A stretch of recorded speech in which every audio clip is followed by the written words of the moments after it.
Good morning, students. Next question is 1.18. A point charge plus 10 microcoulombs is at a distance 5 centimeter directly above the center of a square of side 10 centimeter. What is the magnitude of electric flux through the square? Through the square मतलब इस ठीक है, यहाँ पे एक 10 microcoulomb का charge रखा हुआ है, लेकिन उन्होंने बोला है इस स्क्वायर में से कितना फ्लक्स पास हो रहा है आपको सिर्फ वो निकालना है. ठीक है, तो इस क्वेश्चन को करने का तरीका या इसके जैसे बहुत सारे क्वेश्चंस को करने का तरीका, उन्होंने बोला हुआ है हमारे पास ये प्लस क्यू चार्ज है, प्लस क्यू चार्ज नहीं सॉरी प्लस 10 माइक्रोकूलम्स चार्ज है हमारे पास. Okay fine. अब वो ये बोल रहे हैं कि जब ये प्लस 10 माइक्रोकूलम्स चार्ज है और यहाँ पे एक हमें शीट दे के रखी है, मतलब ये स्क्वायर दे के रखा हुआ है, छोटा सा स्क्वायर बना लेती हूँ मैं.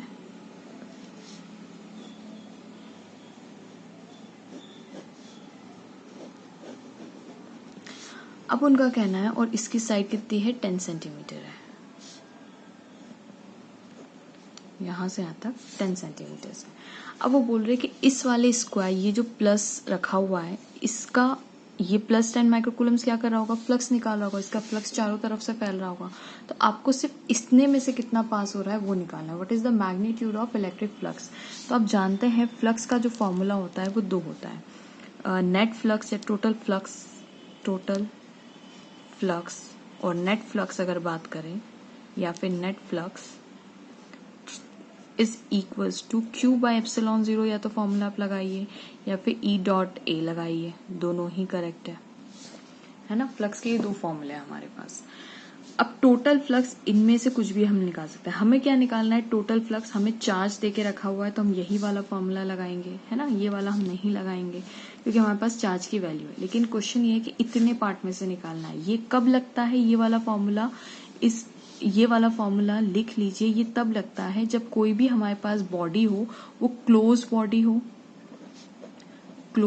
हो, we have a 3D object, है ना, 3D ऑब्जेक्ट. फॉर एग्जाम्पल मैंने अगर ये क्यूब बनाया है ना, और इस क्यूब के सेंटर पे चार्ज रखा हुआ है, तो ये ऐसे चारों तरफ इसका फ्लक्स निकल रहा होगा, तो that is equals to Q by epsilon 0. इतना टोटल फ्लक्स से निकाल रहा होगा. ठीक है, या फिर एक स्फीयर है हमारे पास, उसके सेंटर में चार्ज क्यू रखा हुआ है, तो ये भी चारों तरफ से, ये भी देखिए क्लोज बॉडी है, चारों तरफ से फ्लक्स निकालेगा, तो ये भी कितना निकालेगा, क्यू बाय एप्सिलॉन 0.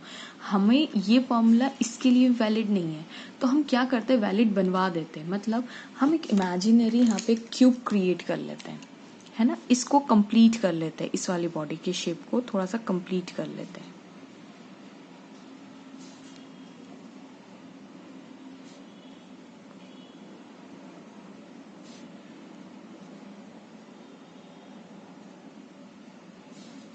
ठीक है, इसको बना लेते हैं हम लोग.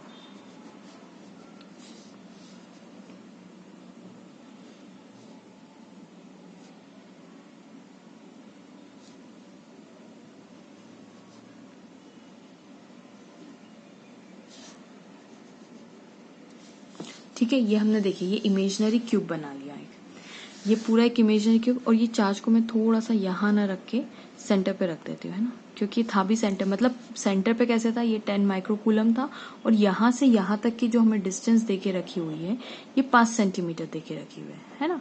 ये 5 सेंटीमीटर मतलब 5 सेंटीमीटर. तो मैंने क्या किया, इतने ही 5 सेंटीमीटर पे यहाँ पे ये क्यूब क्रिएट कर लिया, such that the charge is at the centre.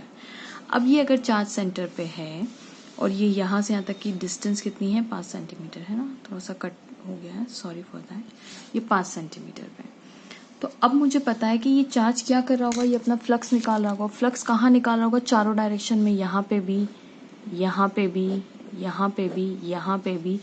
अब मान के चलते हैं ये एट अ टाइम, ये क्यूब के कितने फेसेस है, 6 फेसेस है. तो मान के चलते हैं हर फेसेस पे खाली 2 फ्लक्स आ रहे हैं, 2 फ्लक्स. तो यहाँ पे भी 2 फ्लक्स, यहाँ पे 2 फ्लक्स आ रहे हैं, मतलब देखिए इस पे भी 2 लाइन, इस वाले फ्लक्स पे भी 2 लाइन आ रही है, इस वाले फ्लक्स पे भी 2 लाइन आ रही है और यहाँ पे भी 2 लाइन आ रही है. Are you getting my point. तो मैं कह दूंगी कि फ्लक्स कितना है, 2 है यहाँ पे. लेकिन ये गलत हो जाएगा ना, क्योंकि मुझे नहीं पता 10 माइक्रोकूलम कितना फ्लक्स निकालता है, मतलब कितना उसका मैग्नीट्यूड है और ये कितनी लाइंस पास कर रहा है. तो हमें एक जनरल वे में आंसर देना होगा कि भाई इस वाले फेस पे कितनी फ्लक्स लाइंस गिर रही है, हमें वो आंसर देना है.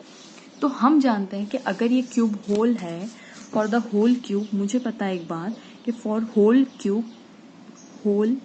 क्यूब में से जो टोटल होल क्यूब में से जो टोटल फ्लक्स निकलेगा, होल क्यूब में से टोटल फ्लक्स जो निकलेगा, या फिर आप इसको नेट फ्लक्स भी बोल सकते हैं, जो नेट फ्लक्स निकलेगा वो निकलेगा क्यू बाय एप्सिलॉन जीरो। मैं हमेशा यहाँ पे क्यू इनसाइड लिखती हूँ, है ना। Total net charge inside outside वाले नहीं कंट्रीब्यूट करते, तो टोटल इनसाइड चार्ज जितना भी है वो अपॉन एप्सिलॉन जीरो। अब मुझे ये पता है, अब इन तीनों में से कोई एक वर्ड लिख देती हूँ यहाँ पे, मैं यहाँ पे लिख देती हूँ टोटल। तो यानी total flux through the cube कितना हो गया मेरे पास, क्यू बाय एप्सिलॉन जीरो।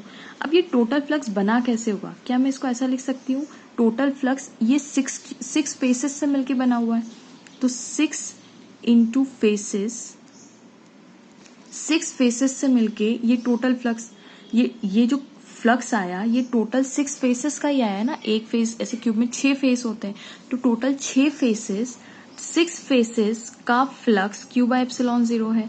तो एक फेस में से कितना आएगा, 1 फेस में से कितना आएगा, तो क्यू बाय एप्सिलॉन जीरो, ये 6 यहाँ पे इसको डिवाइड कर दीजिए, तो इतना फेस में से निकलेगा। एक फेस में से 1/6 ऑफ टोटल फ्लक्स, यानी 1/6 ऑफ टोटल फ्लक्स ये निकलेगा एक फेस में से। तो हमारे पास ये एक फेस था क्यूब का, तो उसमें से 1/6 इंटू टोटल फ्लक्स, ठीक है ना। क्यू बाय एप्सिलॉन जीरो, देखिए ये तीनों आपस में इक्वल है, तो मैंने 6 faces equals to Q by epsilon zero किया, तो 6 उठ के मतलब मैंने क्या काम किया, 6 faces is equals to Q by epsilon zero. यानी एक फेस में से कितना आ जाएगा, 6 फेसेस में से इतना है, तो एक फेस में से क्यू बाय 6 एप्सिलॉन जीरो। और क्यू की वैल्यू हमें देके रखी है 10 माइक्रोकूलम्स, तो माइक्रो को मैं कन्वर्ट कर दूंगी, तो ये आ जाएगा 6 into 10 8.85 into 10 to the power minus 12 आ जाएगा। And you can calculate this value. तो आपका आंसर आएगा, मैं इसमें से यूज कर रही हूँ 2.2 into 10 to the power 5, that is 2.2 into 10 to the power 5 newton metre square पर कूलम। ठीक है, ये ऊपर गए तो 6 बज गए, ऊपर जाएगा, है ना। तो आप कैलकुलेट कर लीजिएगा, 10 डिवाइडेड बाई 6 करना है, 8.85।